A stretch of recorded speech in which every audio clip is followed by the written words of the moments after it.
الحمد لله نحمده ونستعينه ونستغفره ونؤمن به ونتوكل عليه ونعوذ بالله من شرور أنفسنا ومن سيئات أعمالنا من يهده الله فلا مضل له ومن يضلل فلا هادي له أشهد أن لا إله إلا الله وحده لا شريك له وأشهد أن محمدا عبده ورسوله أرسله بالهدى ودين الحق ليظهره على الدين كله ولو كره المشركون أما بعد فإن خير الكلام كلام الله وخير السنن سنن محمد مصطفى صلى الله عليه وسلم وشر الأمور محدثاتها وكل محدثة بدعة وكل بدعة ضلالة وكل ضلالة في النار. أعوذ بالله السميع العليم من الشيطان الرجيم. يا أيها الذين آمنوا اتقوا الله حق تقاته ولا تموتن إلا وأنتم مسلمون. بسم الله الرحمن الرحيم.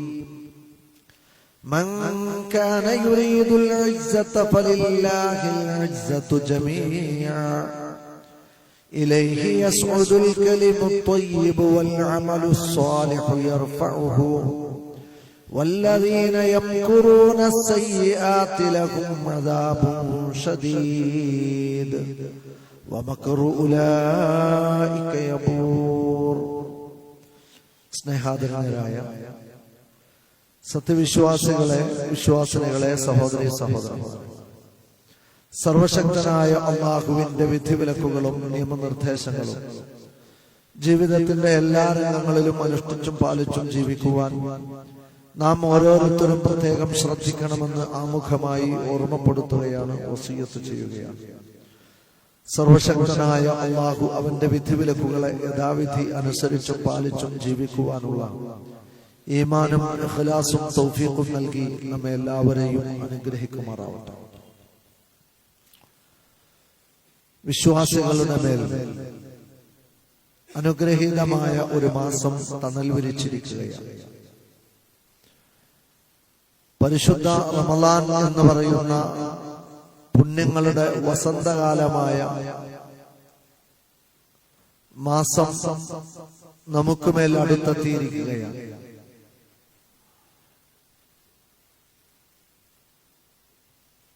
ഈ ഒരു സന്ദർഭത്തിൽ ശഅബാൻ എന്ന് പറയുന്ന മാസത്തിന്റെ പവിത്രതയും പ്രത്യേകതയും നബി സല്ലല്ലാഹു അലൈഹി വസല്ലം നമ്മെ പഠിപ്പിച്ചിട്ടുണ്ട്. ആ ശഅബാൻ മാസത്തിൽ എങ്ങനെയാണ് ഒരു വിശ്വാസി തന്റെ ജീവിതം കൊണ്ട് പെരുമാറേണ്ടത് എന്ന് കൃത്യമായി പഠിപ്പിക്കപ്പെട്ടിട്ടുള്ളവരാണ് നമ്മളൊക്കെ.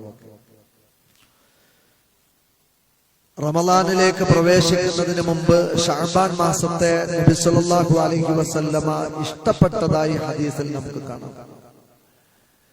നബി തങ്ങൾക്ക് സുന്നത്ത് നോമ്പുകൾ കൊണ്ട് ഇതര മാസങ്ങളെ അപേക്ഷിച്ച് ഏറ്റവും കൂടുതൽ നബി തങ്ങൾ നോമ്പെടുത്ത മാസമാണ് ശഅബാൻ മാസം എന്ന് നമുക്ക് കാണാൻ കഴിയും. ശഅബാൻ മാസത്തിൽ എന്തുകൊണ്ടാണ് നബി സല്ലല്ലാഹു അലൈഹി വസല്ലമ വ്രതാനുഷ്ഠാനം കൊണ്ട് ധന്യമാക്കിയത്? അതിന് പറയപ്പെട്ട കാരണം ശഅബാൻ ഒരു ഇയർ എൻഡാണ് എന്നതാണ്. നമുക്കറിയാവുന്നതുപോലെ ഒരു ദിവസം 2 നേരം നമ്മുടെ അമലുകൾ അല്ലാഹുവിലേക്ക് ഉയർത്തപ്പെടുന്നുണ്ട്. അതൊന്ന് പ്രഭാതത്തിലും മറ്റൊന്ന് പ്രദോഷത്തിലുമാണ്. ഇതേപോലെ ആഴ്ചയിൽ 2 തവണ നമ്മുടെ അമലുകൾ അല്ലാഹുവിന്റെ അടുക്കലേക്ക് പരിശോധനക്കായി ഉയർത്തപ്പെടുന്നു എന്ന് നബി സല്ലല്ലാഹു അലൈഹി വസല്ലം പഠിപ്പിച്ചിട്ടുണ്ട്. അതൊന്ന് തിങ്കളാഴ്ച ദിവസവും മറ്റൊന്ന് വ്യാഴാഴ്ച ദിവസവും. ഇതുപോലെ വർഷത്തിലൊരിക്കൽ നമ്മുടെ അമലുകൾ അള്ളാഹുവിലേക്ക് ഉയർത്തപ്പെടുന്നുണ്ട്. അത് ഇയർ ഓഫ് ദി എൻഡ് എന്നറിയപ്പെടുന്ന, പിന്നീട് റമളാനിന് തൊട്ടു മുമ്പുള്ള ശഅബാൻ മാസമാണ്. ആ ശഅബാൻ മാസത്തിലാണ് ആ വർഷത്തെ അമലുകൾ പരിശോധിക്കപ്പെടുന്നത്. അതുകൊണ്ട് തന്നെ എന്റെ അമലുകൾ ഞാൻ നോമ്പുകാരനായ നിലക്ക് അള്ളാഹുവിന്റെ അടുക്കലേക്ക് ഉയർത്തപ്പെടുന്നതിനെ ഞാൻ ഇഷ്ടപ്പെടുന്നു. അതുകൊണ്ട് ശഅബാനിൽ ഐച്ഛിക നോമ്പുകൾ ധാരാളമായി നോറ്റുകൊണ്ടാണ് നബി സല്ലല്ലാഹു അലൈഹി വസല്ലമ ശഅബാൻ മാസത്തെ വരവേറ്റിട്ടുള്ളത്. നമ്മെ സംബന്ധിച്ചിടത്തോളം റമളാനിലേക്കുള്ള ഒരു മുന്നൊരുക്കം എന്നുള്ള നിലക്ക് ഒരുപാട് പുണ്യകർമ്മങ്ങൾ കൊണ്ട് ശഅബാനിനെ വളരെ ഊർവരമാക്കണമെന്ന് പഠിപ്പിക്കപ്പെട്ട ധാരാളക്കണക്കിന് തിരുമൊഴികൾ നമുക്ക് കാണാൻ സാധിക്കും. ജനങ്ങളിൽ അധിക ആളുകളും റജബിനും റമളാനിനും ഇടയിലുള്ള ശഅബാൻ മാസത്തെ വിസ്മരിക്കുന്നു. അതിനെ തൊട്ടവർ അശ്രദ്ധയിലാണ് എന്നാണ് നബി സല്ലല്ലാഹു അലൈഹി വസല്ലം പറഞ്ഞത്. യഗ്ഫലുൻ നാസു ബൈന റജബിൻ വ റമളാൻ. ശഅബാൻ എന്ന മാസം റജബിനും റമളാനിനും ഇടയിൽ അധിക ജനങ്ങളും അശ്രദ്ധയിലായി പോകുന്ന മാസമായിട്ടാണ് നബി സല്ലല്ലാഹു അലൈഹി വസല്ലം പഠിപ്പിച്ചത്. അശ്രദ്ധയിലായി പോവുക എന്ന് പറയുന്നത് ഒരു ഭീകരമായ പ്രതിസന്ധിയാണ്. അശ്രദ്ധ എന്ന് പറയുന്നത് പാപമാണ്, നരകം കൊണ്ട് താക്കീത് ചെയ്യപ്പെട്ട തിന്മയാണ്. അതുകൊണ്ട് തന്നെ അശ്രദ്ധയിലായി പോകും എന്ന് പറയപ്പെട്ട സന്ദർഭങ്ങളെ കൂടുതൽ ശ്രദ്ധയോടുകൂടി പരിഗണിക്കാനാണ് ഒരു വിശ്വാസി സന്നദ്ധമാവേണ്ടത്. സ്വഹാബത്ത് റളിയല്ലാഹു അൻഹും അവർ പറയാറുണ്ട്, ബൈന ഇശാഇനി, രണ്ട് ഇശാഉകൾക്കിടയിലുള്ള സമയം അശ്രദ്ധമായി പോകുന്ന സമയമാണ്. അതുകൊണ്ട് ഞങ്ങൾ അത് വളരെ ഗൗരവത്തോടുകൂടി പരിഗണിച്ചിരുന്നു എന്നതാണ്. മഗ്രിബിനും ഇശാഇനും ഇടയിലുള്ള സമയം അശ്രദ്ധമാകും എന്ന് നബി പഠിപ്പിച്ച ഒരു സമയമാണ്. അതൊരു ദിവസത്തിലുള്ള സമയമാണ്. എന്നാൽ ഒരു വർഷം വളരെ ശ്രദ്ധയോടുകൂടി പോവേണ്ട ഒരു, ഞാൻ നേരത്തെ പറഞ്ഞതുപോലെ ഒരു ഇയർ ഓഫ് എൻഡ്.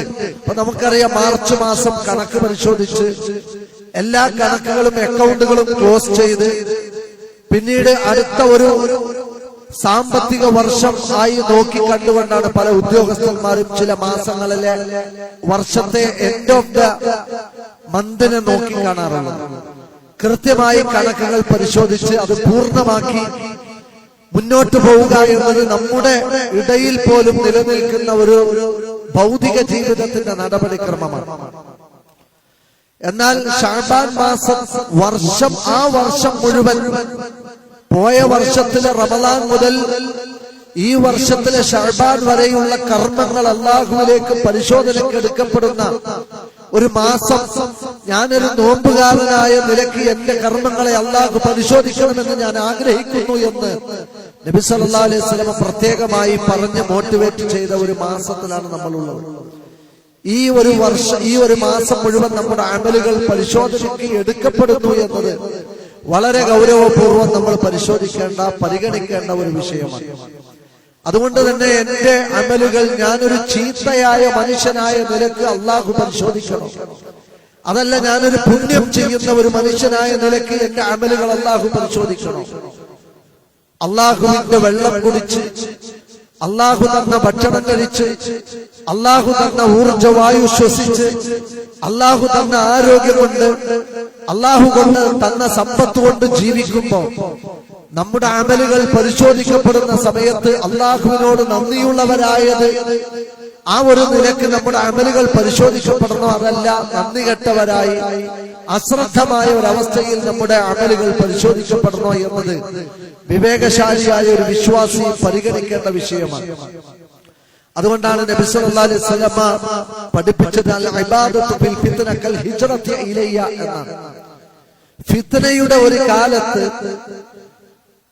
ആരാണോ അമലു സ്വാലിഹാത്തുകൾ ചെയ്യുന്നത്, ഇബാദത്തുകൾ എടുക്കുന്നത്, അവർ അല്ലാഹുവിന്റെ റസൂലിലേക്ക് തീർത്ഥാടനം നടത്തി വന്നെത്തിയവരാണ് എന്ന്.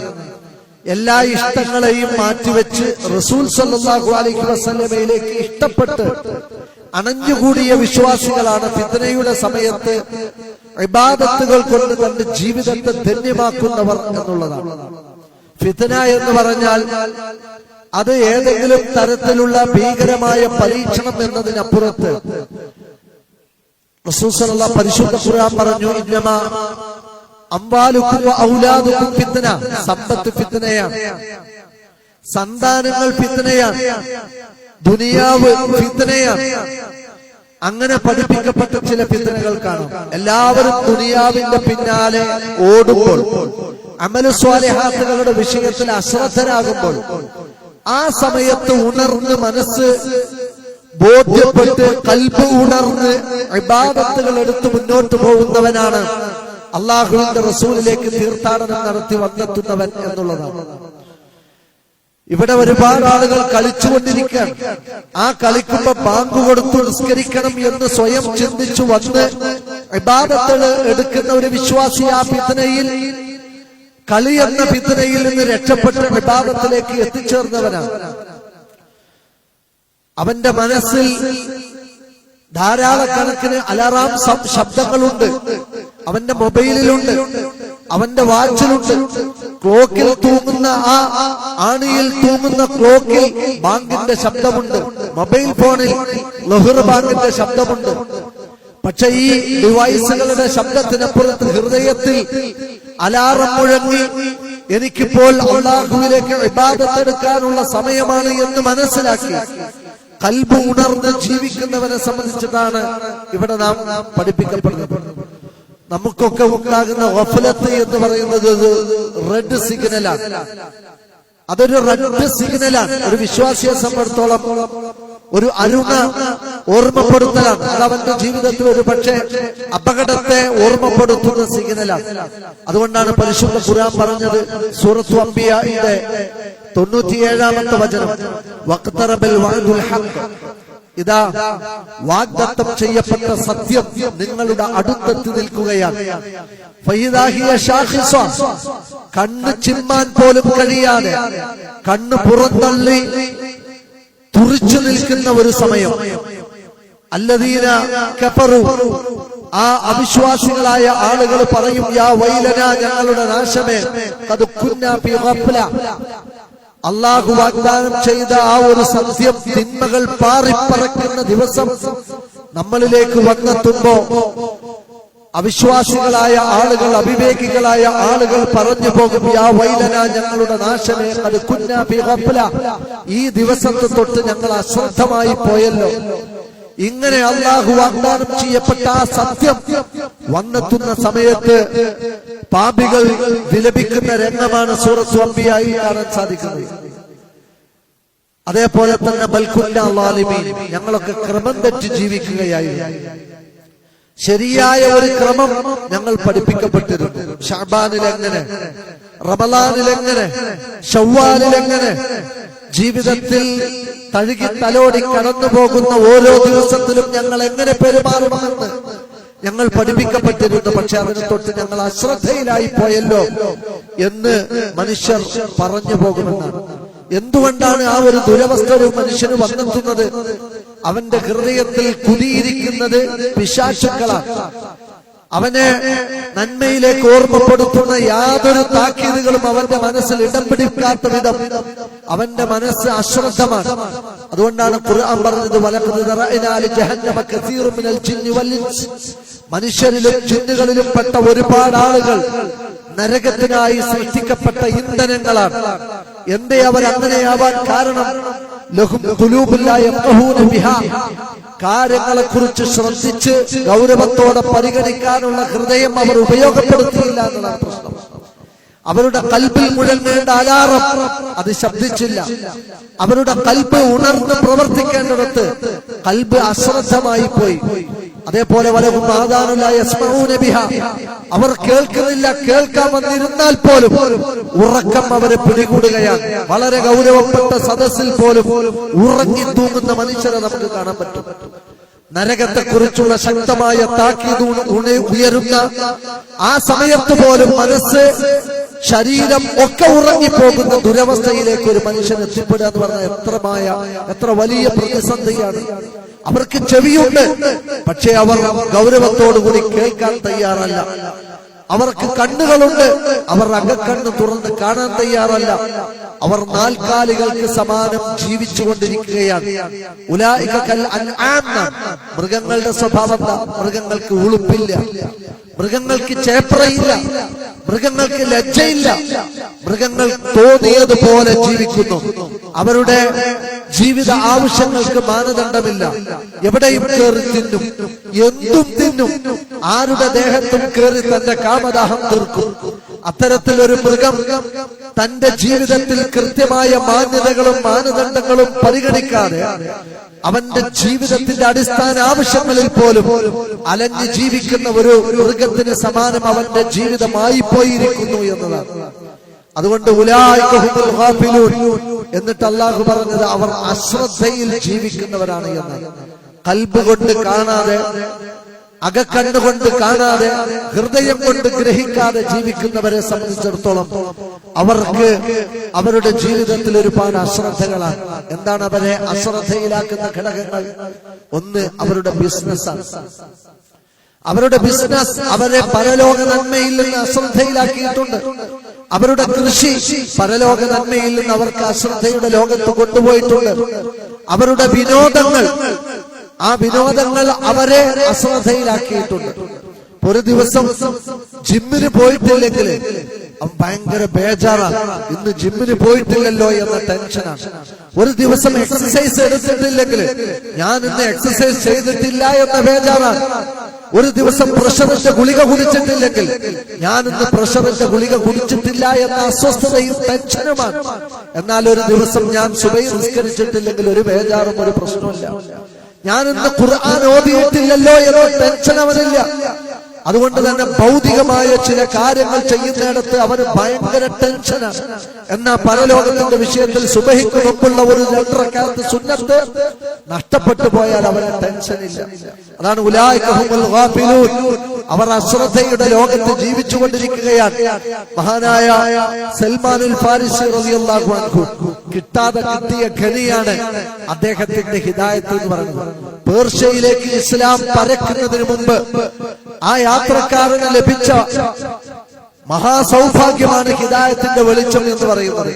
മക്കയിലും മദീനയിലും ഇസ്ലാമിന്റെയും വെളിച്ചം വരണ്ട യുഗത്തെ ഊർവരമാക്കി അത് പരന്നുകൊണ്ടിരിക്കെ ആ സമയത്ത് തന്നെ ഹിദായത്ത് കിട്ടിയ മഹാസൗഭാഗ്യവാനാണ് സൽമാൻ അൽ ഫാരിസി. അദ്ദേഹം പറയാണ്, 3 കാര്യങ്ങൾ എന്നെ അത്ഭുതപ്പെടുത്തുക, എന്നെ ചിരിപ്പിച്ചു കളയാൻ. ഏതാണ് ആ 3 കാര്യങ്ങൾ? ഒരുത്തൻ ദുനിയാവിന്റെ പിന്നാലെ അങ്ങനെ ഓട്, എന്നാൽ അവനെയും മാടി വിളിച്ചുകൊണ്ട് മരണം അവന്റെ പിന്നാലെയുണ്ട് എന്നുള്ളതാണ്. ദുനിയാവിൽ ശ്രദ്ധ പതിച്ചവൻ നേരം വെളുക്കുമ്പോൾ മുതൽ അവന്റെ അന്വേഷണവും നേട്ടവും ഐഹിക ജീവിതത്തിന്റെ ലഭ്യതയും സൗകര്യത്തിന്റെ വർധനവുമാണ്. അങ്ങനെ അലയുന്ന ഒരു മനുഷ്യനെയും മാടി വിളിക്കുന്ന മരണം, അത് കാണുന്ന ഒരവസ്ഥയിൽ എനിക്ക് അത്ഭുതം തോന്നുകയാണ്. എന്തിനാണ് താൻ എന്തിനെ കൊള്ളയാണ് അന്തം വിട്ട് നടക്കുന്നത് എന്നറിയാത്ത ഈ പറയുന്ന ഗാഫിലായ മനുഷ്യൻ, അതായത് മരണം, പരലോകം, ഖബറിന്റെ വീട്, ആഖിറത്തിലേക്ക് ചെന്നു ചേരാൻ അമലുകളുടെ പരിശോധന, അല്ലാഹുവിന്റെ മലക്കുകളുടെ ആ നിരീക്ഷണം, അവരുടെ രേഖപ്പെടുത്തുന്നതിന്റെ വലയത്തിൽ, പടച്ചറപ്പിന്റെ നിരീക്ഷണ വലയത്തിൽ ഒരു മനുഷ്യൻ ജീവിച്ചുകൊണ്ടിരിക്കെ അശ്രദ്ധമായി ജീവിക്കുന്നു എന്നുള്ളതാണ്. ഒരു പണ്ഡിതൻ മലക്കുകൾ പരലോകത്ത് വെച്ച് പരസ്പരം സംസാരിക്കുന്ന ഒരു രംഗത്തെ ചിന്തനീയമായ രീതിയിൽ അവതരിപ്പിക്കുന്നുണ്ട്. അതായത് നമുക്ക് വേണ്ടി, എനിക്ക് വേണ്ടി റിക്രൂട്ട് ചെയ്യപ്പെട്ട മലക്ക് എന്റെ പ്രതിഫലങ്ങൾ വർദ്ധിപ്പിക്കാൻ നിവൃത്തിയില്ലാതെ അവിടെ ഒരു ജോലിയും ലഭിക്കാത്ത വിധത്തിൽ ഉള്ളൊരവസ്ഥയെ അദ്ദേഹം അനാവരണം ചെയ്യുന്നു. അതായത് പരലോകത്ത് എല്ലാ മലക്കുകളും ഓരോ അടിമകളുടെയും അമലുകളുടെ പ്രതിഫലങ്ങൾ പോഷിപ്പിക്കാൻ സ്വർഗത്തിൽ എൻഗേജ്ഡ് ആണ്. എന്നാൽ നിശ്ചിത മലക്കുകൾ ഒരു ജോലിയും ലഭിക്കാത്ത വിധം അവർ എൻഗേജ്ഡ് അല്ലാത്ത വിധത്തിൽ നിൽക്കുമ്പോ എന്തേ നിനക്ക് പറ്റിയത്? അപ്പൊ പറയുന്ന മറുപടിയാണ് സ്വാഹിബിലാഹി. സ്വർഗത്തില് ഒരു വിശ്വാസിയുടെ അമലുകളുടെ പ്രതിഫലങ്ങൾ വർദ്ധിപ്പിക്കുന്ന, അവർക്ക് വേണ്ടി കെട്ടിടങ്ങൾ ഉണ്ടാക്കുന്ന, അവർക്ക് വേണ്ടി വീടുകൾ നിർമ്മിക്കുന്ന, അവർക്ക് വേണ്ടി ഈത്തപ്പന തോട്ടങ്ങൾ നിർമ്മിക്കുന്ന ഹദീസുകൾ നമ്മൾ പഠിപ്പിക്കപ്പെട്ടിട്ടുണ്ട്. പക്ഷേ എനിക്കായി നിയോഗിക്കപ്പെട്ട വിശ്വാസി ഉണ്ടല്ലോ, അവൻ എന്നെ എൻഗേജഡ് ആക്കുന്നില്ല എന്നുള്ളതാണ് വിഷയം. നമുക്കായി നിയോഗിക്കപ്പെട്ട മലക്ക് സ്വർഗീയ സൗകര്യങ്ങളെ മെച്ചപ്പെടുത്തുകയും വർദ്ധിപ്പിക്കുകയും ചെയ്യുന്നിടത്ത് നമുക്ക് വേണ്ടി നിയോഗിക്കപ്പെട്ട മലക്കുകൾക്ക് ഒരു പണിയില്ലാത്തൊരവസ്ഥ വരിക എന്ന് പറഞ്ഞാൽ അത്രത്തോളം അവിവേകിയായി മാറുന്നു, അശ്രദ്ധയിലായി മാറുന്നൊരു വിശ്വാസി എന്നുള്ളതാണ്. മൂന്നാമത്തെ കാര്യം വായ തുറന്ന് ചിരിക്കുന്ന ഒരു മനുഷ്യൻ. അവൻ അറിയില്ല, അവനെ സംബന്ധിച്ചിടത്തോളം അവന്റെ റബ്ബ് അവനോട് വെറുത്ത അവസ്ഥയിലാണോ തൃപ്തിപ്പെട്ട അവസ്ഥയിലാണോ എന്നറിയാതെ വായയും പൊളിച്ച് ഇളിക്കുന്ന മനുഷ്യരുണ്ട്. വെറുതെ ഇരുന്ന് ചിരിക്കാൻ, വാവിട്ട് ചിരിക്കുന്ന മനുഷ്യർ. പക്ഷെ ആ മനുഷ്യൻ അറിയുന്നില്ല തന്റെ റബ്ബ് തന്നോട് കോപിച്ച അവസ്ഥയിലാണോ തൃപ്തിപ്പെട്ട അവസ്ഥയിലാണോ. ഇങ്ങനത്തെ മനുഷ്യനെ കാണുമ്പോൾ എനിക്ക് അത്ഭുതം തോന്നുകയാണ് എന്നാണ് സൽമാൻ അൽ ഫാരിസി റളിയല്ലാഹു അൻഹു നമ്മളെ പഠിപ്പിക്കുന്നത്. അതുകൊണ്ട് സുഹൃത്തുക്കളെ, പരിസരവും നമ്മുടെ ജീവിതമൊക്കെ മറന്നിട്ട് ചിരിക്കുന്നതിനപ്പുറത്ത് ഗൗരവത്തിന്റെ ചിന്തകളിലേക്ക് വരേണ്ട സമയമാണ് ശഅബാൻ മാസം. ഈ വർഷത്തിന്റെ അവസാന സമയത്ത് അമലുകൾ ഉയർത്തപ്പെട്ടുകൊണ്ടിരിക്കാൻ പരിശുദ്ധ ഖുർആൻ അതിനെ സ്പഷ്ടീകരിച്ചു പറഞ്ഞു. മൻ കാന യുരീദുൽ ഇസ്സ, ആരാണ് ജീവിതത്തിൽ നിലയും വിലയും പ്രതാപവും ആഗ്രഹിക്കുന്നത്, ഫലില്ലാഹിൽ ഇസ്സത്തു ജമീഅ, എല്ലാ ഇസ്സത്തിന്റെയും ദാതാവ് അല്ലാഹുവാണ്. ഇലൈഹി യസ്ഉദുൽ കലിമത്ത് തയ്യിബ്, നമ്മൾ സംസാരിക്കുന്ന എല്ലാ നല്ല വാക്കുകളും അല്ലാഹുവിലേക്ക് ഉയർന്നുകൊണ്ടേയിരിക്കുകയാണ്. നമ്മൾ സംസാരിക്കുന്ന ഓരോ വാക്കിലെയും നന്മകൾ, എത്ര മനുഷ്യർക്ക് ഒരു ദിവസം നന്മ സംസാരിക്കാൻ കഴിയുന്നുണ്ട്? നന്മയിലേക്ക് ക്ഷണിക്കുന്ന, നന്മയെ കുറിച്ച് ഓർമ്മപ്പെടുത്തുന്ന, ദിക്റുകൾ ചൊല്ലുന്ന, ഖുർആൻ പാരായണം ചെയ്യുന്ന, നന്മയുടെ ഒരു സംസാരം മാത്രം, സൽസ്വഭാവം മാത്രം അങ്ങനെ പ്രകടിപ്പിക്കപ്പെടുന്ന എല്ലാ നല്ല വാക്കുകളും റബ്ബിലേക്ക് ഉയർന്നുകൊണ്ടേയിരിക്കുകയാണ്. വൽ അമലു സ്വാലിഹു യർഫഉഹു, നമ്മൾ ചെയ്യുന്ന എല്ലാ സൽക്കർമ്മങ്ങളും പടച്ച റബ്ബിലേക്ക് ഉയർന്നുകൊണ്ടിരിക്കുകയാണ്. പക്ഷേ വല്ലദീന യംകുറൂന സയ്യിആത്ത്, തിന്മകൾക്ക് വേണ്ടി കുതന്ത്രങ്ങൾ ചെയ്യുന്ന മനുഷ്യരുണ്ട്, തിന്മകൾക്ക് വേണ്ടി പ്ലാനിങ്ങുകൾ ഒരുക്കുന്ന മനുഷ്യരുണ്ട്. ലഹും അദാബുൻ ശദീദ്, പടച്ച റബ്ബിലേക്ക് സൽക്കർമ്മങ്ങൾ ഉയരുന്ന വസന്തകാലത്തിൽ പാപങ്ങളുടെ ആ സുഖം തേടി അലയുന്ന മനുഷ്യർക്ക് കഠിനമായ ശിക്ഷ വരാനിരിക്കുന്നുണ്ട്. വമക്റു ഉലൈക യബൂർ, അവരുടെ എല്ലാ കുതന്ത്രങ്ങളും നശിക്കുക തന്നെ ചെയ്യുമെന്നാണ് സൂറത്തുൽ ഫാത്തിറിന്റെ 10-ാമത്തെ വചനത്തിലൂടെ അല്ലാഹു ഓർമ്മപ്പെടുത്തുന്നത്. നാം സംസാരിക്കുന്ന നല്ല കാര്യങ്ങൾ അല്ലാഹുവിലേക്ക് ഉയരേണ്ട സമയമാണിത്. നാം ചെയ്യുന്ന സൽക്കർമ്മങ്ങൾ അല്ലാഹുവിലേക്ക് ഉയരേണ്ട സമയമാണിത്. അതുകൊണ്ട് ശഅബാൻ മാസത്തെ മറ്റു മാസങ്ങളെ അപേക്ഷിച്ചുകൊണ്ട് സുന്നത്ത് നോമ്പുകളുടെ വിഷയത്തിൽ ഏറ്റവും കൂടുതൽ നന്മകൾ ചെയ്യണം എന്നാണ് നാം പഠിപ്പിക്കപ്പെട്ടിട്ടുള്ളത്. അതുകൊണ്ട് ദാവൂദ് നബിയുടെ നോമ്പ് നമുക്ക് നോൽക്കാം, ഒന്നിടവിട്ട നോമ്പുകൾ. അതുമല്ല എങ്കിൽ തിങ്കൾ വ്യാഴം നോമ്പുകൾ കൊണ്ട് ശഅബാൻ മാസത്തെ സമ്പന്നമാക്കാം.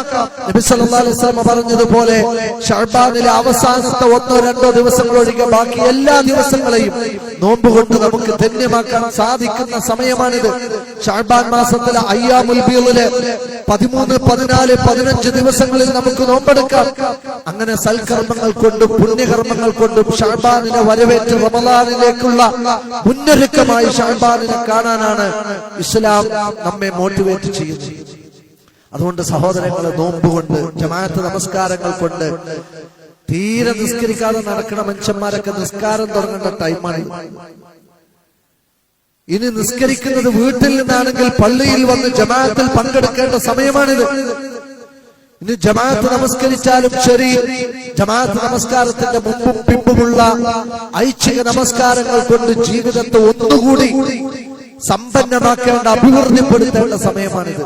ഇനി അതിലെല്ലാം ശുഷ്കാന്തി പുലർത്തുന്നവർ കൂടുതൽ കൂടുതൽ നന്മകൾക്കുള്ള സാഹചര്യങ്ങൾ സൃഷ്ടിച്ചുകൊണ്ട് ഓരോ ദിവസവും അല്ലാഹുവിലേക്ക് അടയാളപ്പെടുത്തി പടച്ചറബിലേക്ക് അമലുകൾ പരിശോധനയ്ക്ക് ഉയർത്തപ്പെടുന്ന ഈ സമയം അതിനെ വളരെ ഗൗരവത്തോടു കൂടി പരിഗണിക്കണമെന്നാണ്. അതുകൊണ്ടാണ് ആയിഷ ബീവിയൊക്കെ പഠിപ്പിക്കുന്ന ഹദീസുകളിൽ കാണാം, കഴിഞ്ഞ റമളാനിൽ നഷ്ടപ്പെട്ടു പോയ നോമ്പുകളുണ്ട്, ഇനിയും കടം നിൽക്കുന്ന നിർബന്ധ നോമ്പുകളുണ്ട്. ആ നോമ്പുകളൊക്കെ നോറ്റുവീട്ട് പൂർത്തീകരിച്ച് പടച്ചറബിനോടുള്ള കടം വീടി എന്ന് അടുത്ത റമളാൻ, അടുത്ത പുണ്യങ്ങളുടെ മാസം നമുക്കറിയാലോ, ലൈലത്തുൽ ഖദ്ർ എന്ന ദിവസം എന്താ, ഇനി അടുത്ത ഒരു വർഷം മുഴുവൻ ഈ ഭൂമിയിൽ നടക്കേണ്ട മുഴുവൻ കാര്യങ്ങളും മലക്കുകൾക്ക് അറിയിച്ചു കൊടുത്ത് അവിടെ എവിടെയൊക്കെ എന്തെല്ലാം സംഭവിക്കുന്നു എന്ന് മുൻകൂട്ടി പറഞ്ഞു കൊടുക്കുന്ന വർഷത്തിന്റെ ആരംഭമാണ് റമളാൻ മാസം എന്ന് പറയുന്ന അവസാനത്തെ 10 ലൈലത്തുൽ ഖദ്ർ എന്നൊക്കെ പറയുന്നത്. അപ്പൊ ഇതൊരു മാസത്തിന്റെ അവസാനമാണ്, വർഷത്തിന്റെ അവസാനമാണ്. ഈ സമയത്ത് നമ്മുടെ അമലുകളുടെ പരിസമാപ്തി എങ്ങനെയായിരിക്കണം എന്നത് നമ്മൾ പരിശോധിക്കുമ്പോഴാണ് കടം ബാക്കിയില്ലാത്തത് നോമ്പൊക്കെ പൂർത്തീകരിക്കണം എന്ന് നാം ചിന്തിക്കേണ്ടത്. അതുകൊണ്ട് ഇൻഷാ അല്ലാഹ് റമളാനിലേക്ക് എത്തുന്നതിന് മുമ്പ് നമ്മുടെ സൽക്കർമ്മങ്ങൾ കൊണ്ട് ജീവിതത്തെ ഒന്ന് പച്ചപിടിപ്പിച്ച് ഇൻഷാ അല്ലാഹ് ഊർജ്ജസ്വലതയോടുകൂടി റമളാനിലെ ഓരോ നിമിഷാർത്ഥങ്ങളെയും ഉപയോഗപ്പെടുത്തുമാറ് നമ്മൾ ഈ ശഅബാൻ കൊണ്ട് റമളാനിനെ ഏറ്റവും ധന്യമുള്ളൊരവസ്ഥയിലേക്ക് കൊണ്ടുപോകണം. അവിടെയും നബി സല്ലല്ലാഹു അലൈഹി വസല്ലം താക്കീത് ചെയ്തൊരു കാര്യമുണ്ട്. അല്ലാഹു ശഅബാൻ മാസത്തിന്റെ 15-ാം രാവിലെ പാപങ്ങൾ മാപ്പ് കൊടുക്കുന്ന ഒരു പ്രത്യേക സമയത്തെ കുറിച്ച് റസൂൽ സല്ലല്ലാഹു അലൈഹി വസല്ലം പറഞ്ഞ ഹദീസ് കാണാം. ആ സമയത്ത് എല്ലാവർക്കും അല്ലാഹു പൊരുത്തപ്പെട്ടു കൊടുക്കും, 2 കൂട്ടർക്കൊഴികെ. ഒന്ന് ശിർക്ക് ചെയ്യുന്ന മനുഷ്യരാണ്. അല്ലാഹുവിനോട് പങ്കു ചേർക്കുന്ന പാപം ചെയ്യുന്ന ആളുകൾക്ക് പടച്ചറബ് മാപ്പ് കൊടുക്കില്ല. 2 പരസ്പരം പിണങ്ങി ജീവിക്കുന്ന ആളുകളാണ്. അത് വാപ്പാനോടാണെങ്കിലും ഉമ്മയോടാണെങ്കിലും അത് കൂടപ്പിറപ്പുകളോടാണെങ്കിലും അയൽവാസികളോടാണെങ്കിലും അത് സഹപ്രവർത്തകരോടാണെങ്കിലും സഹജീവികളോടാണെങ്കിലും കുടുംബത്തിലെ കണ്ണികളിലെ ആരോടാണെങ്കിലും ഇല്ല മുഷാഹിദ്, പകയും വെറുപ്പും റിവെഞ്ചും കൊണ്ട് ജീവിക്കുന്ന, അങ്ങോട്ടും ഇങ്ങോട്ടും വെറുപ്പുള്ള ഹൃദയത്തോടു കൂടി ജീവിക്കുന്ന ആളുകൾക്ക് അല്ലാഹു സുബ്ഹാനഹു വ തആല മാപ്പ് കൊടുക്കില്ല എന്ന് പറഞ്ഞ് വളരെ ഗൗരവത്തോടു കൂടി ശഅബാനിന്റെ ആ ഒരു 15-ാം രാവിനെ കുറിച്ച് ഓർമ്മപ്പെടുത്തിയ ഒരു സമയം, അതിലൂടെയൊക്കെയാണ് നമ്മൾ കടന്നു പോകുന്നത്. മാത്രമല്ല, കർമ്മങ്ങളൊക്കെ സ്വീകരിക്കപ്പെടണമെങ്കിൽ വീടിനപ്പുറത്ത് നമ്മുടെ ഹൃദയം കൂടി കഴുകേണ്ടതുണ്ട്. അതുകൊണ്ട് പിണക്കം മാറി അവനവന്റെ പരലോകത്തെ ഏറിയിട്ടിട്ട് മനുഷ്യന്മാരോട് ഏറെ പിടിച്ച് നടക്കുന്നത് വിവരക്കേടാണ്. അതുകൊണ്ട് ആരോടാണെങ്കിലും ശരി സുഹൃത്തുക്കളെ, പിണക്കം മാറേണ്ട സമയമാണ്. ഈ മാപ്പ് തരില്ല എന്ന് അല്ലാഹു പറഞ്ഞതായി അഷ്റഫുൽ ഖൽഖ് പഠിപ്പിച്ച 2 വിഷയങ്ങളാണ്. അതുകൊണ്ട് വളരെ ഗൗരവത്തോടുകൂടി നമ്മുടെ ജീവിതത്തെ ഈ ശഅബാൻ മാസത്തിൽ ഒരു പരിശോധനയ്ക്ക് വിധേയമാക്കി പടച്ച റബ്ബിലേക്ക് ഉയർത്തപ്പെടുന്ന അമലുകൾ സ്വീകാര്യയോഗ്യമാണ് എന്ന് ഉറപ്പുവരുത്തി ഓരോ ദിവസവും അല്ലാഹുവിലേക്ക് ഉയർത്തപ്പെടുന്ന അമലുകളിൽ വർധനവുണ്ടാക്കി പെരുമാറാൻ നാം ഓരോരുത്തരും പ്രത്യേകം ശ്രദ്ധിക്കുക. അല്ലാഹു സുബ്ഹാനഹു വ തആല നമ്മെ അതിനെ അനുഗ്രഹിക്കുമാറാവട്ടെ.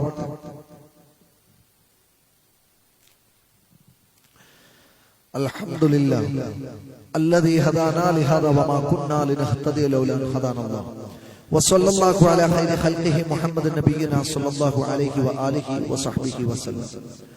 സ്നേഹാദരനായ സത്യവിശ്വാസികളെ, വിശ്വാസികളെ, സർവശക്തനായ അല്ലാഹുവിന്റെ വിധിവിലക്കുകളും നിയമനിർദ്ദേശങ്ങളും അനുസരിച്ചും പാലിച്ചും ഓരോ കാലടിയും മുന്നോട്ട് വെക്കണമെന്ന് ഒരിക്കൽ കൂടി ഓർമ്മപ്പെടുത്തുകയാണ്, ഉണർത്തുകയാണ്.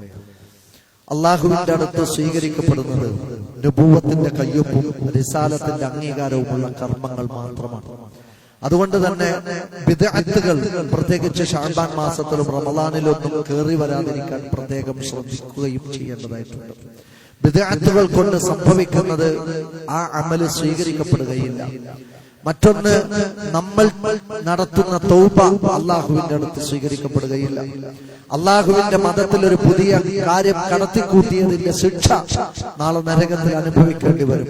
ഹൗലുൽ കൗസറിൽ നിന്ന് പോലും ഒരല്പം പോലും വെള്ളം കുടിക്കാൻ ഭാഗ്യം കിട്ടാതെ ദാഹിച്ച് പരവശരായി ദാഹരോഗം പിടിച്ച ഒട്ടകങ്ങളെ പോലെ അലയേണ്ടി വരുന്ന ഒരു പരലോകം വരാനുണ്ട്. അതുകൊണ്ട് താൻ ചെയ്യുന്ന സൽക്കർമ്മങ്ങളിൽ അള്ളാഹുവിന്റെ റസൂല് പഠിപ്പിച്ച കർമ്മങ്ങളാണ് ഉള്ളത് എന്നും അള്ളാഹുവിന്റെ റസൂല് പഠിപ്പിക്കാത്ത ബിദ്അത്തുകൾ ഇല്ല എന്നതും ഉറപ്പുവരുത്താൻ നമുക്ക് പറ്റണം. ശഅബാൻ മാസത്തിന്റെ 15-ാം ആ ഒരു ദിവസം ബറാഅത്ത് നോമ്പ് എന്ന് പറയുന്ന ഒരു നോമ്പുണ്ട് എന്ന് ചില പുരോഹിതന്മാർ നമ്മുടെ ഖൗമിനെ പഠിപ്പിച്ചുകൊണ്ടിരിക്കുന്നുണ്ട്. ആ ഒരു അങ്ങനെ ഒരു നോമ്പ് അഷ്റഫുൽ ഖൽഖ് സ്വല്ലല്ലാഹു അലൈഹി വസല്ലമ നോറ്റതായോ സ്വഹാബത്ത് നോറ്റതായോ അങ്ങനെ പഠിപ്പിക്കപ്പെട്ടതായോ ഒരു സ്വഹീഹായ ഹദീസ് പോയിട്ട് ഒരു ലഈഫായ ഹദീസിൽ പോലും അങ്ങനത്തെ ഒരു നോമ്പില്ല. പിന്നെ ഒന്ന് വന്നിട്ടുണ്ട്, അത് മൗദൂഇ എന്ന് പറഞ്ഞാൽ ഇസ്ലാമിന്റെ ശത്രുക്കൾ ഇസ്ലാമിന്റെ പേരിൽ കെട്ടിപ്പറഞ്ഞ കാര്യങ്ങളെയാണ് മൗദൂഇ എന്ന് വിളിക്കുന്നത്. അതുകൊണ്ട് ഇസ്ലാമിനെ വികലമാക്കാൻ ചിലർ ഉണ്ടാക്കിയ ഇത്തരം ഏർപ്പാടുകൾ ദീനിൽപ്പെട്ടതാണ് എന്ന് ആരെങ്കിലും പറയുന്നത് കേട്ടിട്ട് ചെയ്യാൻ മുതിരരുത്. എന്നാൽ ശഅബാൻ 15-ന് അള്ളാഹുവിന്റെ റസൂല് പഠിപ്പിച്ച നോമ്പുണ്ട്. അത് അയ്യാമുൽ ബീദിലെ അറബ് മാസത്തിലെ 12, 13, 14, 15 ദിവസത്തിലെ നോമ്പാണ്. ആ ശഅബാൻ 15-ന് റസൂലുള്ള പഠിപ്പിച്ച അങ്ങനെയുള്ള നോമ്പ് എന്നുള്ള നിലയ്ക്ക് അത് സ്വീകരിക്കാം. ഇനി അതൊരു വ്യാഴാഴ്ചയാണോ എങ്കിൽ റസൂൽ സല്ലല്ലാഹു അലൈഹി വസല്ലം പറഞ്ഞ തിങ്കളും വ്യാഴം എന്നുള്ള നിലയ്ക്ക് നമുക്ക് നോമ്പ് നോൽക്കാം. ഇനി ദാവൂദ് നബിയുടെ നോമ്പാണോ എങ്കിൽ ശഅബാൻ 15-ന് നോമ്പ് വരുന്നുവെങ്കിൽ നമുക്ക് നോമ്പെടുക്കാം. അതല്ലാതെ ബറാഅത്ത് നോമ്പ് എന്ന് പേരിട്ട് വിളിച്ച് അതിനൊരു പ്രത്യേക പുണ്യമുണ്ട് എന്ന് പറഞ്ഞ് നാം നിർവഹിക്കുന്നത് റസൂലുള്ളാഹിയുടെ പേരിൽ ഇസ്ലാമിന്റെ പേരിൽ ഏതോ ഇസ്ലാമിക ശത്രുക്കൾ കടത്തിക്കൂട്ടിയ ഒരു ആചാരത്തെ മതപരമായ ഒരു കാര്യമായി നമ്മൾ നോക്കിക്കാണാൻ പാടില്ലാത്തതാണ്. മറ്റൊന്ന് റഗായിബ് നമസ്കാരമാണ്. ശഅബാൻ മാസത്തിൽ ഒരു പ്രത്യേക നമസ്കാരമുണ്ട്, അത് റഗായിബ് നമസ്കാരമാണ്. 100 റക്അത്താണ്. ഓരോ റക്അത്തിലും 10 പ്രാവശ്യം ഖുൽ ഹുവല്ലാഹു അഹദ് ഓതണം എന്ന് പറഞ്ഞുകൊണ്ട് നബി സല്ലല്ലാഹു അലൈഹി വസല്ലമയുടെ പേരിൽ ഒരു 2 നമസ്കാരങ്ങൾ റജബ് മാസത്തിലും ഈ ശഅബാൻ മാസത്തിലും നമസ്കരിച്ചു വരുന്നുണ്ട്. ആ 2 നമസ്കാരങ്ങളെ കുറിച്ചും ഇമാം നവവി അടക്കമുള്ള പണ്ഡിതന്മാർ പറഞ്ഞത് ഹാത്താനി സ്വലാത്താനി ബിദ്അത്താനി വമുൻകറാനി, വെറുക്കപ്പെട്ടതാണ് എന്ന്. രണ്ടും ബിദ്അത്തുകളാണ്. നുബുവത്ത് കൊണ്ടോ റിസാലത്ത് കൊണ്ടോ പഠിപ്പിക്കപ്പെട്ട ഒന്നല്ല എന്ന് അതുമായി ബന്ധപ്പെട്ട് നമ്മൾ മനസ്സിലാക്കണം. സൂറത്തു യാസീൻ നിശ്ചിത എണ്ണം 15-ാം രാവിൽ ഓതണം എന്ന് നബി പഠിപ്പിച്ചിട്ടുണ്ട് എന്ന് പറഞ്ഞിട്ട് സൂറത്തു യാസീൻ ഓതാം, അതിന്റെ പുണ്യം നേടാം, ഒരു സംശയമല്ല. പക്ഷെ ശഅബാൻ 15-ന് നിശ്ചിത എണ്ണം സൂറത്തു യാസീൻ ഓതുന്നത് പ്രത്യേക പുണ്യമാണ് എന്ന് പറഞ്ഞുകൊണ്ട് ജനങ്ങളെ കൊണ്ട് ചെയ്യിപ്പിക്കുമ്പോൾ അതിന് പ്രാമാണികമായ പിൻബലമില്ല എന്ന് ആ വിഷയത്തെ സംബന്ധിച്ചിടത്തോളം നമ്മൾ മനസ്സിലാക്കേണ്ടതുണ്ട്. ശഅബാൻ 15 ആഘോഷിക്കാനുള്ളതാണ് എന്ന് പറഞ്ഞ് ആ സമയത്ത് പ്രത്യേകമായി അതിന്റെ രാവുകളിൽ ആളുകൾക്ക് മിഠായിയും പലഹാരങ്ങളും ഒക്കെ വിതരണം ചെയ്യുന്ന ചില പ്രവണതകളും നാടുകളിൽ കണ്ടുവരുന്നുണ്ട്. അത്തരം ഒരു ആഘോഷത്തിന്റെ രീതിയിലേക്ക് ആ ഒരു ദിവസത്തെ കൊണ്ടുപോകുന്നത് അപകടമാണ് എന്ന് നമ്മൾ മനസ്സിലാക്കുക. ആയുസ് വർദ്ധിപ്പിക്കാനും അപകടങ്ങൾ നീങ്ങാനും ശഅബാൻ 15-ാം രാവിലെ 6 റക്അത്ത് നമസ്കാരമുണ്ട് എന്ന് പുരോഹിതന്മാർ സമൂഹത്തെ പഠിപ്പിക്കുന്നുണ്ട്. അങ്ങനെയും ഒരു ആചാരം ഇസ്ലാമിലില്ല. അതും ബിദ്അത്താണ്, അള്ളാഹുവിന്റെ റസൂലിൽ കെട്ടിച്ചമച്ചുണ്ടാക്കിയ കാര്യമാണ്. എന്നാൽ നമ്മെ സംബന്ധിച്ചിടത്തോളം ശഅബാൻ മാസത്തിൽ മറ്റു മാസങ്ങളെ അപേക്ഷിച്ച് അധികമായി നോമ്പെടുക്കാം. ധാരാളക്കണക്കിന് വിശുദ്ധ ഖുർആൻ പാരായണം ചെയ്യാം. ഷഹ്റുൽ ഖുർആൻ എന്നാണ് ചരിത്രം രേഖപ്പെടുത്തിയത്. ഖുർആൻ പാരായണം ചെയ്യുന്നവരുടെ മാസം എന്നാണ് ശഅബാനിനെ പരിചയപ്പെടുത്തപ്പെട്ടിട്ടുള്ളത്. അതുകൊണ്ട് ഖുർആൻ നമുക്ക് പാരായണം ചെയ്യാം, നമ്മുടെ മനസ്സ് ശുദ്ധീകരിക്കാം, നമുക്ക് നോറ്റുവീട്ടാനുള്ള നോമ്പുകൾ ഖളാ വീട്ടി അത് നോറ്റ് പൂർത്തീകരിക്കാം. ഇങ്ങനെ ഇസ്ലാം പഠിപ്പിച്ച പുണ്യകർമ്മങ്ങളിൽ അള്ളാഹുവിന്റെ റസൂലും അള്ളാഹുവും പൊരുത്തപ്പെട്ട നന്മകളിൽ നമ്മൾ ഉണ്ടാവുക. അള്ളാഹു സുബ്ഹാനഹു വ തആല വിവേകത്തോടുകൂടി അറിഞ്ഞ് പഠിച്ചു മനസ്സിലാക്കി ശഅബാനിനെയും അനന്തരം റമളാനിനെയും വരവേൽക്കാനുള്ള മഹാസൗഭാഗ്യം തന്ന് നമ്മെ എല്ലാവരെയും അനുഗ്രഹിക്കുമാറാവട്ടെ. അറിഞ്ഞോ അറിയാതെയോ വന്നുപോയ നിരവധി തെറ്റുകളുണ്ട്, അള്ളാഹു നമുക്ക് മാപ്പ് നൽകുമാറാവട്ടെ. റഹ്മാനായ റബ്ബേ, ചെറുതും വലുതുമായി ജീവിതയാത്രയിൽ സംഭവിച്ചു പോയ ഞങ്ങളുടെ പാപങ്ങൾ ഞങ്ങളോട് പൊറുക്കണമേ അല്ലാ. ഞങ്ങളുടെ സൽക്കർമ്മങ്ങൾ നീ സ്വീകരിക്കണമേ അല്ലാ. ഞങ്ങൾ ചെയ്യുന്ന ഓരോ നന്മകളെയും നിന്റെ അടുത്ത് വമ്പിച്ച പ്രതിഫലം ലഭിക്കുന്ന ആരാധനയായി നീ സ്വീകരിക്കണമേ അല്ലാ. അല്ലാഹുവേ, ശാരീരിക രോഗങ്ങൾ കൊണ്ട് അസുഖങ്ങൾ കൊണ്ട് പരീക്ഷിക്കപ്പെട്ടവർ ഞങ്ങളുടെ കൂട്ടത്തിലുണ്ട്. താങ്ങാൻ പറ്റാത്ത വിധത്തിലുള്ള സാമ്പത്തിക കെടുതിക്ക് കാരണമാകുന്ന തരത്തിലുള്ള രോഗങ്ങൾ കൊണ്ട് ഞങ്ങളെ പരീക്ഷിക്കരുതേ അല്ലാ. ശേഷിക്കുന്ന ഏത് രോഗങ്ങളാണെങ്കിലും ഒരംശം പോലും രോഗത്തിന്റെ അംശം ബാക്കി നിൽക്കാത്ത പൂർണ്ണമായ ശിഫാഇനെ ഞങ്ങൾക്ക് പ്രദാനം ചെയ്യണമേ അല്ലാ. വെറുപ്പുളവാകുന്ന തൊലി അത്തരത്തിലുള്ള രോഗങ്ങൾ കൊണ്ട് പരീക്ഷിക്കപ്പെടുന്ന സഹോദരന്മാർ സഹോദരിമാർ അല്ലാഹുവേ, അത്തരം രോഗങ്ങളിൽ നിന്ന് പൂർണ്ണമായ ശിഫാഇനെ പ്രദാനം ചെയ്യണമേ അല്ലാ. റഹ്മാനായ റബ്ബേ, സാമ്പത്തികമായി പരാധീനതകളും കടം കൊണ്ട് വീർപ്പുമുട്ടുന്നവർ ഞങ്ങളുടെ കൂട്ടത്തിലുണ്ട്. നിന്റെ കാരുണ്യത്തിന്റെ നോട്ടം ഞങ്ങൾക്ക് നേരെ നോക്കണമേ അല്ലാ. ഞങ്ങളുടെ ഉപജീവനത്തിലും ഞങ്ങളുടെ ജോലിയിലും കൂലിയിലും നിന്റെ റഹ്മത്തും ബറക്കത്തും നിന്റെ ഫളലും വർഷിക്കണം റഹ്മാനെ. അല്ലാഹുവേ, ഞങ്ങളിൽ നിന്ന് മരണപ്പെട്ടു പോയവർ ഇന്ന് ഖബറിന്റെ വീട്ടിലാണ്. അവർ ഒറ്റക്കാണല്ല. അവരോട് നീ പൊറുക്കണം റഹ്മാനെ. അവരുടെ ഖബറിടം നീ വിശാലമാക്കി കൊടുക്കണമേ അല്ലാ.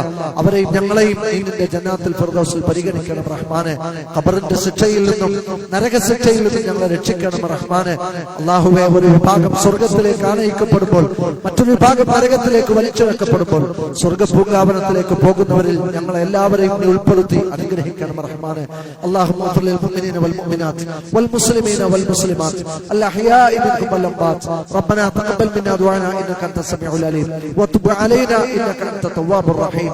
റബ്ബനാ ആതിനാ ഫിദ് ദുനിയ ഹസന വഫിൽ ആഖിറതി ഹസനത വഖിനാ അദാബൻ നാർ. ആമീൻ ആമീൻ ബിറഹ്മതിക യാ അർഹമർ റഹീമീൻ.